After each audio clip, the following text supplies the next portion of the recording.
Welcome to house ബിൽഡും vacation series. അങ്ങനെ ഞാൻ രാവിലെ എണീറ്റു. രാവിലെ അല്ല, ഏകദേശം ഉച്ച കഴിഞ്ഞ് ഞാൻ എണീറ്റു. അപ്പോൾ എന്താണെന്നറിയില്ലേ, ഞാനിപ്പോഴും ജർമ്മൻ ടൈമാണ് ഫോളോ ചെയ്യുന്നത്. എനിക്ക് ഒരു 3 മണി കൊണ്ട് ഉറക്കം വരത്തേ ഇല്ല. അങ്ങനെ ഉച്ചയ്ക്ക് എണീറ്റുകൊണ്ട് ഉച്ചയ്ക്കത്തെ ചോറ് കഴിച്ചു. പിന്നെ അപ്പോഴത്തേക്ക് അച്ചാച്ച വന്നു. ഞാൻ അവിടെ നിന്ന് കൊണ്ടുവന്ന കുറച്ച് ജെല്ലിമുട്ടായി അവർ കഴിച്ചു. അവർക്ക് എന്ത് ചെയ്തിട്ട് അതിൻ്റെ ടേസ്റ്റ് ഒട്ടും പിടിക്കുന്നുണ്ടായിരുന്നില്ല. എനിക്കത് വലിയ ഇഷ്ടമൊന്നുമല്ല കേട്ടോ. പിന്നെ അവർ ടേസ്റ്റ് അതിനുള്ള എഴുതി കൊണ്ടുവന്നതാണ്. ഇപ്രാവശ്യം വന്നിട്ട് ചക്കയൊന്നും തിന്നാൻ പറ്റില്ല എന്നുള്ള സങ്കടം എന്തായാലും ഇല്ല. കാരണം ജോഫിൻ്റെ അമ്മ ചക്ക സീസണിൽ ചക്ക ഫ്രീസറിൽ വെച്ചിട്ടുണ്ടായിരുന്നു. കഴിഞ്ഞ പ്രാവശ്യം എയർപോർട്ടിൽ നിന്ന് കണ്ടപ്പോൾ എനിക്കൊരു പാക്കറ്റ് തന്നു കിട്ടും. അത് അച്ചാച്ച കൊണ്ടുപോയിട്ട് താഴെ പോയി ചക്കപ്പുഴുക്കാക്കിയിട്ട് വരാമെന്ന് പറഞ്ഞു. പിന്നെ ഞാനാണെങ്കിൽ എൻ്റെ ഇന്നലെ മേടിച്ച സൺസ്ക്രീനിൻ്റെ പവർ അറിയാൻ വേണ്ടി ഒന്ന് വെയിലത്തിറങ്ങി. എൻ്റെ അമ്മ എന്നെക്കൊണ്ട് ആ വെയിലത്ത് നിൽക്കാനൊന്നും പറ്റുന്നില്ലേ.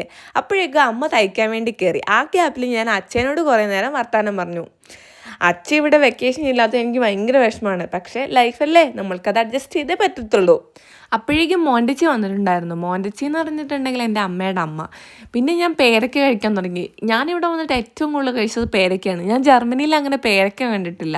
പിന്നെ അമ്മേനോട് കുറേ വർത്താനം പറഞ്ഞിരുന്നു. അമ്മയാണെങ്കിൽ പറയുകയാണേ, ഇവളുടെ അടുത്തിരിക്കുമ്പോൾ സൂക്ഷിക്കണം, ഇവൾ എന്തൊക്കെയാണ് വീഡിയോ എടുത്തിടുന്നതെന്ന് പറയാൻ പറ്റില്ല എന്ന്. അങ്ങനെ വർത്താനം പറഞ്ഞിരുന്ന സമയം പോയെന്ന് അറിഞ്ഞില്ല. അപ്പോഴത്തേക്ക് അച്ചാച്ചയും മോൻ്റച്ചിയും തിരിച്ചു പോകാൻ തുടങ്ങി. അച്ചാച്ച കണ്ടോ, ഞാൻ വീഡിയോ എടുക്കുന്നതിന് കോക്കറി കാട്ടുകയാണ്. അപ്പോഴേക്ക് സമയം വൈകുന്നേരം കഴിയാനായിട്ടുണ്ടായിരുന്നു. ഞാൻ ഈ ഉച്ചയ്ക്ക് എണീക്കുന്നതുകൊണ്ടാണെന്ന് തോന്നുന്നു, ദിവസം ഓടിപ്പോകുന്ന പോലെ എനിക്ക് തോന്നാറുണ്ട്. പിന്നെ എനിക്ക് കുറേ പേര് മെസ്സേജ് ചോദിച്ചു, എന്താണ് വെക്കേഷനായിട്ട് എവിടെയും പോകുന്നില്ലെന്ന്. എനിക്ക് ഏറ്റവും ഇഷ്ടം എൻ്റെ വീട്ടിലിരിക്കാൻ തന്നെയാണ്. അങ്ങനെ വൈകുന്നേരം ആയപ്പോഴത്തേക്ക് അമ്മ മിറ്റടിക്കാൻ വേണ്ടിയിട്ട് ഇറങ്ങി. ഞാനങ്ങനെ വലിയ പണിയൊന്നും ചെയ്തില്ല, അതിലേക്കൂടെ ചുമ്മാ നോക്കി നടന്നു. പിന്നെ വൈകുന്നേരമായി കുളിയൊക്കെ കഴിഞ്ഞപ്പോഴത്തേ അമ്മ വിളക്ക് കത്തിച്ചു. അപ്പോഴത്തേക്ക് അച്ചാച്ച ചക്കപ്പുഴുക്കാക്കിക്കൊണ്ട് വന്നിട്ടുണ്ടായിരുന്നു. നല്ല ടേസ്റ്റ് ഉണ്ടായിരുന്നു കേട്ടോ. കുറേയായി ചക്കപ്പുഴുക്കൊക്കെ കഴിച്ചിട്ട്. അങ്ങനെ ചക്കപ്പുഴുക്കൊക്കെ കഴിച്ച് ടി വിയിലെ ബിഗ് ബോസും കണ്ട് ഞങ്ങൾ വൈകുന്നേരം അങ്ങനെ ഇരുന്നു. അപ്പോൾ ഈ വീഡിയോ ഇത്രയേ ഉള്ളൂ. നിങ്ങൾ ഈ ചാനൽ ആദ്യമായിട്ടാണ് കാണുന്നതെങ്കിൽ ഒന്ന് ഫോളോ ചെയ്ത് സപ്പോർട്ട് ചെയ്യണേ. അടുത്തൊരു ദിവസം വിശേഷമായിട്ട് ഞാൻ വരാം. Tata, bye bye, see U.